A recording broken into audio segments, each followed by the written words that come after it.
Hey everyone, welcome back to the channel. And today we will talk about the chapter number 12, that is psychological behavior and the disorders.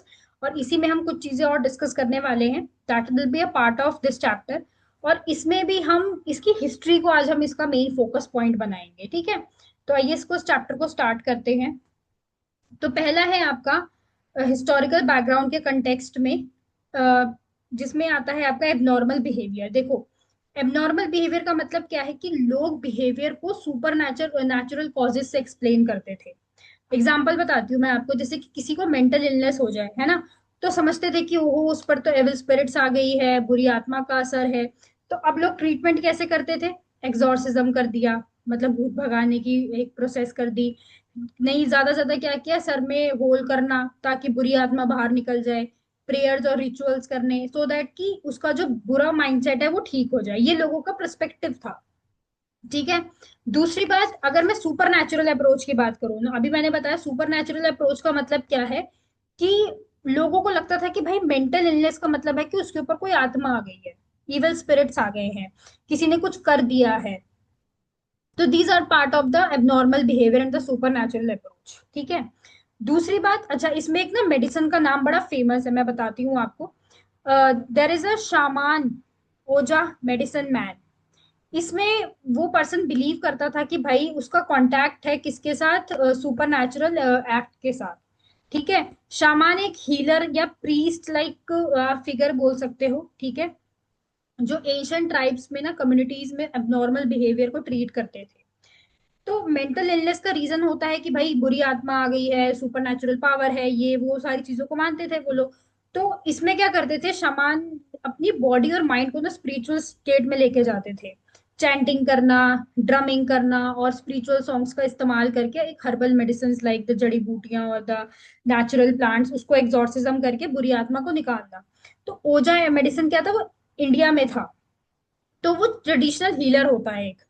तो mental illness को समझाया जाता था कि भाई patient पर ना भूत प्रेत, जादू टोना या देवता का असर हो गया है, ठीक है। तो मंत्र जाप करना, धूनी करना, अगरबत्ती करना, होली वाटर का यूज करना, ठीक है, टोटकास करना। तो कभी कभी पेशेंट को सोशली आइसोलेट करके रिचुअल्स परफॉर्म किए जाते थे। तो इन शॉर्ट, ओझास मेडिसिन और इन दोनों ट्रेडिशनल हीलर्स में से ये सारी चीजें बहुत ही ज्यादा मैटर करती थी, जो एब नॉर्मल बिहेवियर और सुपर नेचुरल कॉज को एक्सप्लेन करती थी, ठीक है। तो दोनों का बिलीफ जो था वो मेंटल इलनेस को लेके ज्यादा था, और ये प्रैक्टिस एंशिएंट और मेडिवल टाइम दोनों में बहुत कॉमन थी, और बहुत मतलब आज भी कुछ लोग इन चीजों को करते हैं रूरल एरियाज में। फिर आते हैं आपके बायोलॉजिकल डिसऑर्डर्स। मतलब कि कुछ चीजें ऐसी हैं कि आप एबनॉर्मल हो अपनी, मतलब आप बाय डिफॉल्ट ही, मतलब जब आप पैदा हुए तब से आपके साथ ये प्रोसेस था। तो मॉडर्न मेडिसिन भी इसको सपोर्ट करती है, और बायोलॉजिकल चीजें भी इसे करेक्ट करने की कोशिश करती है by improving the function as well. दूसरी बात है इसकी साइकोलॉजिकल अप्रोच, मतलब कि ये डिसऑर्डर्स हैं, कहीं ना कहीं फॉल्टी हैं सोचने के, परसीव करने के, और रेदर देन द स्पिरिट्स और द प्योरली बायोलॉजिकल कॉजेज। तो मतलब इसको साइकोलॉजिकल अप्रोच माना जाता था, apart from these all the unnaturalistic things, जो भी मतलब भूत प्रेत ये वाला जो कॉन्सेप्ट था उससे दूर होके। फिर आता है आपको ऑर्गेनिज्मिक अप्रोच, जो इसको ना ग्रीक फिलोसफर्स ने बताया था, जैसे कि प्लेटो, सोक्रेट्स एंड हिपोक्रेट्स ने, जिसमें उन्होंने बताया कि एबनॉर्मल बिहेवियर होता क्यों है, क्योंकि कॉन्फ्लिक्ट होते हैं रीजन और इमोशंस की वजह से, जिसकी वजह से इमोशंस का और ऑर्गेनिज्म में एक तरीके का एक कॉन्फ्लिक्ट पैदा होता है, ठीक है। Seventh one is the four humours theory, जिसको गैलन ने बताया। उन्होंने माना कि भाई जो बॉडी है ना वो चार चीजों से मिलके बनी है: blood, black bile, yellow bile and the Belgaum. तो ये सारी चीजें ना अर्थ से रिलेट करती हैं। अर्थ मतलब कि अर्थ के चार एलिमेंट से, आग, पानी, वाटर, ठीक है, सॉरी, हाँ, अर्थ, आग, पानी, ठीक है, और हवा। तो इम्बैलेंस, जब ये फ्लूइड्स इम्बैलेंस होते हैं तो आपको साइकोलॉजिकल डिसऑर्डर्स होते हैं। हमारे हिंदू माइथोलॉजी में, और हिंदू लोग भी इसको मानते हैं कि इंडियन कॉन्सेप्ट से रिलेटेड, जब हमारा वात, पित्त और कफ दोष थोड़ा सा भी हिलता है तो हमारी ये सारी चीजें बहुत ज्यादा आयुर्वेदा में माना जाता है कि वो खराब हो जाती हैं। फिर आता है डेमनोलॉजी। डेमनोलॉजी का मतलब क्या है?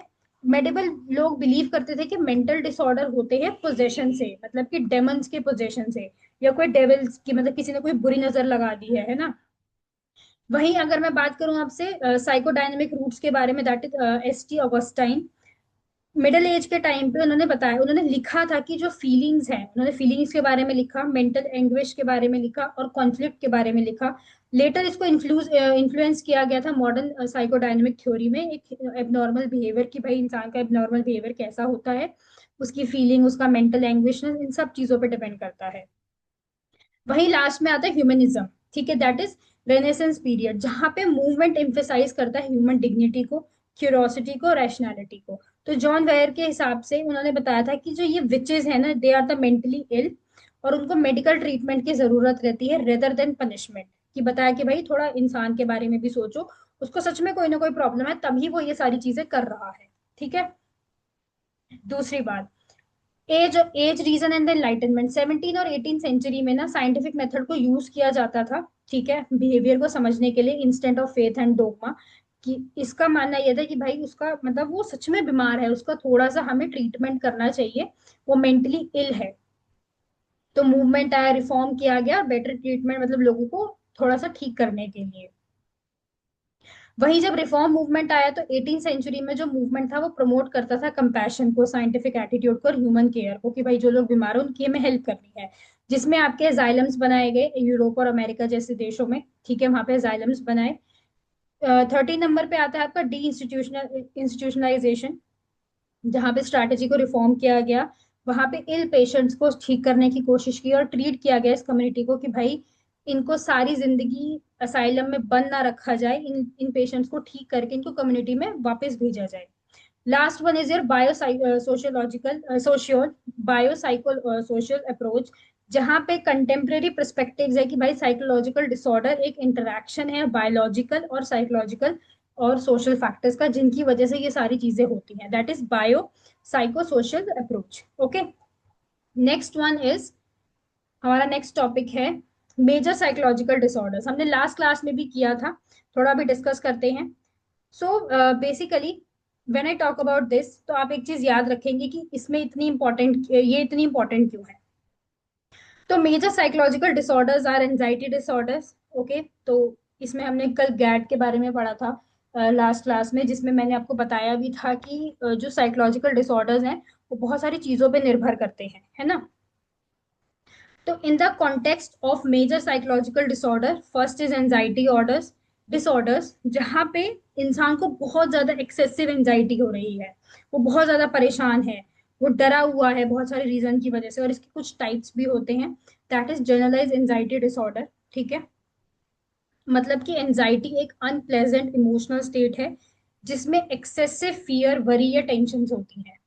थोड़ा सा एंजाइटी नॉर्मल है एग्जाम के पहले, इंटरव्यू के टाइम पे, लेकिन जब एंजाइटी इतनी ज्यादा हो जाए कि डेली लाइफ डिस्टर्ब हो, तब उसे हम एंजाइटी डिसऑर्डर भी कहते हैं, ठीक है। फोबिया हो जाना, पैनिक डिसऑर्डर करना, है ना, ऑब्सेसिव कंपल्सिव डिसऑर्डर, मतलब कि आपके थॉट बार बार आप ऑब्सेस्ड हो गए हो, आप रिपीटेड एक्शंस किए जा रहे हो। और सबसे बड़ी बात है post traumatic stress, anxiety after traumatic events, मतलब कुछ ऐसा हो गया है आपके साथ जिसने आपको अंदर से पूरा हिला के रख दिया है, या आपने वॉर देखा है, या आपने कोई ऐसा इंसिडेंट देखा है या एक्सीडेंट देखा है जिसकी वजह से आप बहुत ही ज्यादा परेशान हो गए हो, ठीक है। Next one is your somatoform disorders, ठीक है। दूसरी बात इसमें क्या है, जो साइकोलॉजिकल कॉन्फ्लिक्ट्स हैं उसमें एक्सप्रेस किया जाता है साइकोलॉजिकल साइंड्रोम को, ठीक है, ये मेडिकल बेसिस पे होता है। दैट इज हाइपोकॉन्ड्रियासिस, जिसमें परसिस्टेंट फियर रहना, मतलब कि हमेशा डरे रहना, ठीक है। सोमैटिसाइजेशन में डिसऑर्डर में क्या होता है, आप मल्टीपल अनएक्सप्लेन्ड फिजिकल कंप्लेंट्स करते रहते हो कि मेरे को पैर में दर्द हो रहा है, मैं थकावट महसूस कर रहा हूँ, मतलब कुछ ना कुछ बॉडी में चलता ही रहता है।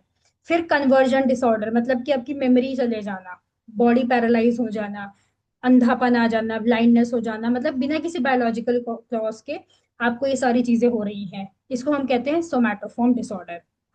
Third one is your dissociative disorder, जहां पे डिस्ट्रप्शन आ जाए आपकी मेमोरी में, आपको आइडेंटिटी और कॉन्शियसनेस के बारे में समझ में ना आए, मतलब कि आप अमेंशिया, मतलब कि आप इंपॉर्टेंट पर्सन आप भूल जाओ कि क्या इंफॉर्मेशन है, ठीक है। आप पर्सनल इंफॉर्मेशन ही भूल गए हो अपनी, आपको याद ही नहीं रहता, आप थोड़ी थोड़ी देर बाद चीजें ही भूल जाते हो। फिर आपका डिसोसिएटिव है कि मतलब कि आप सडन ट्रैवल कर रहे हो, आप सडन आपको एज्यूम कर रहे हो कि आपकी नई आइडेंटिटी है, मतलब कि आप अपने में ही गुम हो, आपको पता ही नहीं लग रहा क्या हो रहा है मेरे साथ। फिर आता है आपका डिसोसिएटिव आइडेंटिटी डिसऑर्डर, जहाँ पे आपकी मल्टीपल पर्सनालिटीज है, मतलब दो से भी ज्यादा एक ही पर्सन अपनी पर्सनालिटीज को स्विच कर रहा है, इसको हम बोलते हैं डिसोसिएटिव आइडेंटिटी डिसऑर्डर। होता है ना कई लोगों को अपनी पर्सनालिटी स्विच करने की बहुत आदत होती है। फिर आता है आपका डीपर्सनलाइजेशन डिसऑर्डर, जहाँ पे आपको डिटैचमेंट होने लग जाता है नहीं आपसे। होता है ना कुछ लोगों का, लोग अपने आप को मारने लग जाते हैं, that means they are the stage on the detachment, मतलब उनको अपने आप से कोई प्यार ही नहीं है। ठीक है। वहीं फिर आता है आपका मूड डिसऑर्डर, जो आपकी इमोशनल स्टेट को डिस्टर्ब करता है। ठीक है। आपको सैडनेस, होपलेस और फटीग के थॉट्स आते हैं। बाइपोलर डिसऑर्डर, मतलब कि आपको, आप ये तो बहुत ही एक्साइटमेंट हो, आपको एक अंदर बहुत ही एक्साइटमेंट है ना, ये तो बिल्कुल ही डिप्रेशन में चले गए हो। फिर आता है सीजोफ्रेनिया, जहाँ पे साइकोटिक डिसऑर्डर्स देखे जाते हैं, मतलब कि आप इस डिसऑर्डर में कहीं ना कहीं अपनी कांटेक्ट, अपनी रियलिटी को ही आप खो दो। ठीक है। सिम्टम्स क्या है, आपको हेल्यूसिनेशन हो रहा है, फेल्स परसेप्शंस हैं। ठीक है। डिल्यूजन में चले गए हो आप, मतलब कि आपको कुछ भी लग रहा है कि आपको ये, मैं तो ये हूँ। होता है ना कुछ लोगों को गलत ही लगता रहता है। फिर ये डिसऑर्गेनाइज थिंकिंग एंड स्पीच, सोच कुछ रहे हैं, कर कुछ रहे हैं, बोल कुछ रहे हैं, है ना। फिर इसमें आता है आपका पैरानॉइड साइजोफ्रेनिया, जहाँ पे डिल्यूजन और परसेप्शन, मतलब कि आपको डिल्यूजन में चले गए हो आप कि ऐसा होता है। ठीक है। मैं एक क्रिकेटर हूँ, मतलब वो अपने ही डिल्यूजन में है। फिर होता है डिसऑर्गेनाइज, जहाँ पे आपका डिसऑर्गेनाइज स्पीच और बिहेवियर हो। ठीक है, आपको बोलने का नहीं पता, अगर आपका बिहेवियर एक जैसा नहीं है। फिर आता है कैटोनिक सीजोफेरेनिया, जहाँ पे आप एक्सट्रीम इमोबिलिटी में और रिपीटेटिव मोटर्स एक्टिविटी में हो। या तो बैठे हो तो बैठे ही हो, चले जा रहे हो तो चले ही जा रहे हो, कोई चीज कर रहे हो तो बार बार किए ही जा रहे हो, है ना। तो ये वो सारे डिसऑर्डर है जिसकी वजह से इंसान की लाइफ बहुत ही ज्यादा ना ट्रोमैटिक वे में चली जाती है। फिर आता है आपका last and important, that is childhood disorder. कभी कभी ऐसा होता है कि डेवलपमेंट की एज में कुछ ऐसी चीजें हुई होती हैं जो इंसान के साथ बहुत लंबे समय तक जाती हैं, जैसे कि एडीएचडी और एएसडी। जैसे कि इनअटेंशन, हाइपर एक्टिविटी और इम्पल्सिवनेस होते हैं ना बच्चे छोटे से, उनको बहुत सारी चीजें मतलब डिस्ट्रैक्टेड वे में रखी होती हैं, या फिर आप ये कह लो कि उनके तरफ वो ध्यान नहीं दिया होता, जिसकी वजह से बच्चा इस तरीके से बिहेव करता है। और ऑटिज्म मीन्स जहाँ पे आप सोशली इंटरेक्ट नहीं कर पा रहे हो, आपका बिहेवियर बहुत ही रिस्ट्रिक्ट है, आपका आपका बिहेवियर बहुत अग्रेसिव है, आप रूल्स को तोड़ रहे हो। तो ये आपके चाइल्डहुड डिसऑर्डर्स में आता है। Seventh one is your substance use and addictive disorders. देखो, एक्सेसिव यूज ऑफ ड्रग्स और एल्कोहल से आपको ये सारी चीजें होती हैं, जैसे कोई इंसान एल्कोहलिज्म बन जाता है, ड्रग एडिक्शन हो जाता है, या फिर निकोटीन पे डिपेंडेंस हो जाता है। तो ये वो सारे मेन कंटेक्स्ट है जो इंसान में देखे जाते हैं, अगर उसको कोई ना कोई बीमारी है, साइकोलॉजिकल बीमारी है, तब ये सारी चीजें देखी जाती हैं। और ये साइकोलॉजिकल बीमारियां कुछ टाइम बाद बायोलॉजिकल बीमारियों में भी कन्वर्ट हो जाती हैं, अगर इनको हम सॉल्व ना करें तो अगर किसी को भी इस तरीके की कोई भी प्रॉब्लम है, तो कंसर्न अपना कंसल्ट डॉक्टर के साथ, जो भी कंसर्न डॉक्टर है उनके साथ कंसल्ट कीजिए, so that as soon as possible your problems will be gone. Okay, so this is very important part of your life as well. So this is all about today's session. I hope you enjoyed the session. If you have any doubt, you can ask me in the chat box and we will write back in the next video. So thank you so much. Do subscribe for the upcoming update. So bye everyone.